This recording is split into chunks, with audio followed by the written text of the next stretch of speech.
Shqipëria është vendi i parë në rajon i 5 në Europë dhe i 7 në botë për çmimin më të lartë të naftës. Në pikat e karburanteve, 1 litër nafte kushton mesatarisht 170 lek, në kursin aktual të këmbimit $2.09. Në Ballkanin Perëndimor, në vendin e dytë renditet Serbia dhe 1 litër naftë që shitet me rreth $1.92 në pikat e karburanteve.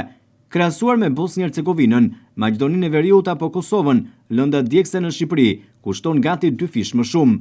Çdo litër naftë që shitet në pikat e karburanteve është e përbërë nga çmimi me të cilin lënda djegëse blihet në bursa dhe taksat e tarifat që aplikohen nga qeveria. Në bursë çmimi i naftës së papërpunuar ka rënë $689 për ton, nga 750 që ishte një muaj më parë. Pa ashtu, dollari vijon të zhvlerësohet. Çmimet e karburanteve rrjedhimisht do duhet të ishin më të lira. Shqipëria importoi vitin e shkuar më shumë karburant se kur më parë.